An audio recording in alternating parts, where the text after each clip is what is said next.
আসসালামু আলাইকুম গাইস, কেমন আছেন? আশা করি ভালোই আছেন। আল্লাহর রহমতে আমি অনেক ভালো আছি, হ্যাপি আছি। আজকে কিছু গুরুত্বপূর্ণ কমেন্ট নিয়ে আপনাদের মাঝে আবারও হাজির হয়ে গেলাম। এক ভাই লিখছেন, আপনি কি কাজ করেন, ভিডিও বানিয়ে দেবেন?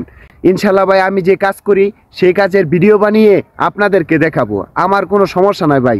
আমি যত ছোটো কাজই করি, বড় কাজই করি, আমি কাজ করি, সেটাই হচ্ছে আমার সর্বোচ্চ কথা। আমি কাজ করতে কোনো সময় লজ্জা শরম পাই না। আর কাজ নিয়ে আমার কোনো সমস্যা নাই। ইনশাল্লাহ ভাই, আপনার কথা রাখার চেষ্টা করব। এক ভাই কমেন্ট করছেন, মঙ্গোলিয়া প্রিন্টারের কাজ আছে কি? আমি বলবো ভাই, মঙ্গোলিয়া প্রিন্টারের প্রচুর পরিমাণ চাহিদা আছে। আপনি যদি সত্যি কাজ জেনে থাকেন তাহলে আমি বলবো এটা আপনার জন্য বিশেষ সুযোগ ভাই।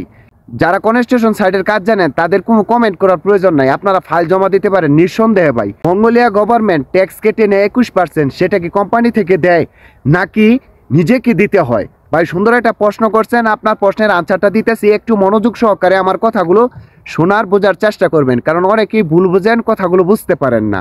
যদি আমার কথা না বুঝতে পারেন, এক দুইবার শুনবেন, ভিডিওটা দেখবেন, তাহলে অবশ্যই বুঝতে পারবেন। যেহেতু আমি ময়মনসিংহের মানুষ, একটু আঞ্চলিক ভাষা আছে, যার কারণে হয়তো বা আপনারা বুঝতে পারেন না। এটা আমার গালতি, আমি মেনে নিচ্ছি, দয়া করে কেউ ভুল বুঝবেন না।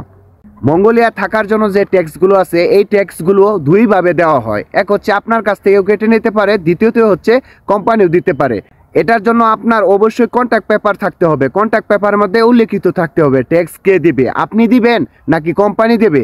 তাই আমি বলবো, আসার আগে অবশ্যই আপনার একটা কন্ট্যাক্ট পেপার আছে, সেই কন্ট্যাক্ট পেপারটা সংগ্রহ করুন। সেই কন্ট্যাক্ট পেপারের মধ্যে বিস্তারিত লেখা থাকবে। তারপরে যদি আপনি না বুঝেন, তাহলে এই যে স্ক্রিনে দেওয়া নাম্বারে আমার সাথে যোগাযোগ করতে পারেন। এটা আমার হোয়াটসঅ্যাপ নাম্বার, হোয়াটসঅ্যাপ নাম্বারে যোগাযোগ করতে পারেন। আমি বিস্তারিত আপনাকে ইনশাল্লাহ বুঝিয়ে বলবো। ভাই আপনার ভিডিওগুলো দেখি খুব ভালো লাগে, আমি আপনার ভিডিও দেখার জন্য সবসময় অপেক্ষায় থাকি। ধন্যবাদ ভাই এত সুন্দর একটি কমেন্ট করার জন্য। দুঃখের বিষয় হচ্ছে আমি কাজ করি, কাজ করার পর যখন সময় পাই, অবসর টাইম পাই, তখন আমি ভিডিওগুলো তৈরি করে থাকি। আমি যদি সবসময় কন্টিনিউ সময় পাইতাম, হয়তো বা এর থেকে অনেক ভালো ভালো ভিডিও দিতে পারতাম, মঙ্গোলিয়ার সম্বন্ধে আপনাদেরকে সুন্দর সুন্দর ভিডিও উপহার দিতে পারতাম। আমি আন্তরিকভাবে দুঃখিত, কাজের জন্য আমি ভিডিও দিতে পারি না। তবে হ্যাঁ ভাইয়া, যতটুকু পারি ভিডিও বানাই, আপনাদেরকে ভিডিও উপহার দিই, আমার খুব ভালো লাগে। যদি আমার কাছ থেকে কেউ একটু হলে উপকার পায়, কেন জানি মনের মধ্যে অন্যরকম একটি শান্তি পাই। ধন্যবাদ ভাই আপনার কমেন্টের জন্য। আজকে অনেক দিন পরে ভিডিও মেক করলেন, ধন্যবাদ ভাই আপনাকে। ধন্যবাদ ভাই আপনাকে, আপনি আমার ভিডিওটা দেখছেন, এত সুন্দর একটি কমেন্ট করছেন। ভাই আমি সময় সুযোগ পাচ্ছি না, যার কারণে ভিডিও বানাতে পারছি না। যদি সময় সুযোগ পেতাম তাহলে অবশ্যই আরো বেশি বেশি ভিডিও আপনাদের মাঝে উপহার দিতাম। জিপসাম বোর্ডের কাজ জানি ভাইয়া, তো ভাইয়া কেমন হবে? ভাই শোনেন, মঙ্গোলিয়ায় যদি কোনো কাজের সবচেয়ে থেকে বেশি চাহিদা থাকে, তাহলে আমি বলবো সেটা হচ্ছে জিপসাম বোর্ডের। এত পরিমাণ চাহিদা আছে এই মঙ্গোলিয়া, এই কাজ যারা জানে তাদের বেতন সবসময় 600 থেকে 800 ডলারের মধ্যে হয়ে থাকে। তাই আমি বলবো ভাই, যারা জিপসাম বোর্ডের কাজ জানেন তারা অবশ্যই মঙ্গোলিয়ার জন্য ট্রাই করেন। আর মঙ্গোলিয়া যদি জিপসাম বোর্ডের কাজ জানেন, অবশ্যই আপনাকে অন্যরকম একটা সম্মান দেবে, কারণ এই কাজটা প্রচুর পরিমাণ চাহিদা আছে মঙ্গোলিয়া। তো ভাইয়া ধন্যবাদ আপনাকে কমেন্ট করার জন্য। ভাইয়া আগে একটা ভিডিওতে বলছেন মঙ্গোলিয়ার অবস্থা অনেক ভালো, এখন একটি ভিডিওতে বলছেন মঙ্গোলিয়ার অবস্থা খুব খারাপ। ভাইয়া আপনি আমার কথা বুঝতে পারেন নাই, আমার অনেক অডিয়েন্সই আমার এই বিষয়ে অনেক কষ্ট পাচ্ছে। আগে বিষয়টা ভালো করে বোঝার চেষ্টা করেন আমি কোন কোন বিষয়গুলো বলছি। ভাই একটা জায়গার ভালো একটা সাইট আছে, খারাপও একটা সাইট আছে। আপনার ভালো সাইটটাও বলতে হইব, খারাপ সাইটটাও বলতে হইব।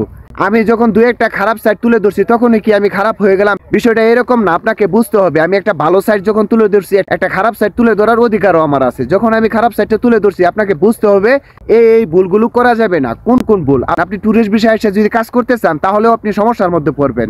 এইগুলো সতর্ক করা কি আমার ভুল ছিল? যারা এখন মঙ্গোলিয়া নিয়ে অতিরিক্ত ব্যবসা করতেছে, অতিরিক্ত বাড়াবাড়ি করতেছে, আমি সেইগুলোই তুলে ধরছি। মঙ্গোলিয়া যাইতে কত টাকা লাগে? আপনারা তো কমেন্ট করেন সবসময়, মঙ্গোলিয়া যাইতে কি আদৌ 7 লাখ টাকা লাগে?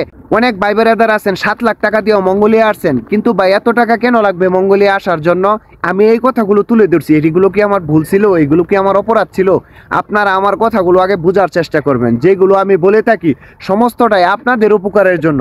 সুতরাং আগে কথাটা বুঝে তারপরে কমেন্ট করবেন। তো ভাইয়া শুনেন, আমি আশা না করি নাই, আমি শুধু বলছি যেইগুলো মানুষের সাথে অন্যায় হইতেছে সেইগুলো জাস্ট আমি তুলে ধরছি, এগুলো অন্যায়। তো ভাইয়া আপনারা অনেকেই বুঝতে পারেন নাই, অনেকেই ভুল বুঝছেন। আবার অনেক এজেন্সির মালিক আছে ফোন দিয়া, এই আপনার সমস্যা থাকতে পারে, আমার লোকের সমস্যা হবে, এমন কিছু। ভাই এরকম হুমকি টুমকি দিয়া কোনো লাভ নাই। যেটা সামনে পড়ে, যেটা সত্য সেটাই বলি। এত টাকা পয়সা নেওয়াটাও ঠিক না। মিডিয়াম একটা টাকা নেন, যেন এই দেশটার সমবাজারটা ঠিক থাকে, আমরাও আসতে পারি, কাজ করতে পারি। আরও নতুন বায়ানছাড়ি যারা আসবে তারা সে যেন কাজ টাজ করতে পারে, সব কিছু যেন ঠিকঠাক থাকে। কোম্পানিগুলো ভালো করে দেখে যাচাই বাছাই করে তারপরে লোক পাঠাবেন। এটা একটা সতর্কবার্তা ছিল, যার কারণে আপনারা অনেক কিছু বলছেন আমারে, আই ডোন্ট কেয়ার। বাট আপনারা অবশ্যই সত্যটা জানবেন, সত্যটা জানার অধিকার আপনাদের আছে। তো সবাই ভালো থাকবেন। আজকে এই পর্যন্তই, অনেক কথা বললাম, অনেকের হয়তো বা ভালো লাগতে পারে, অনেকের হয়তো বা খারাপ লাগতে পারে। দয়া করে কেউ আমাকে ভুল বুঝবেন না, আমি মানুষ, আমি রোবট না। আমার যদি ভুল হয়, ভুলগুলো আপনারা ধরিয়ে দিবেন। সবাই ভালো থাকবেন, আল্লাহ হাফেজ।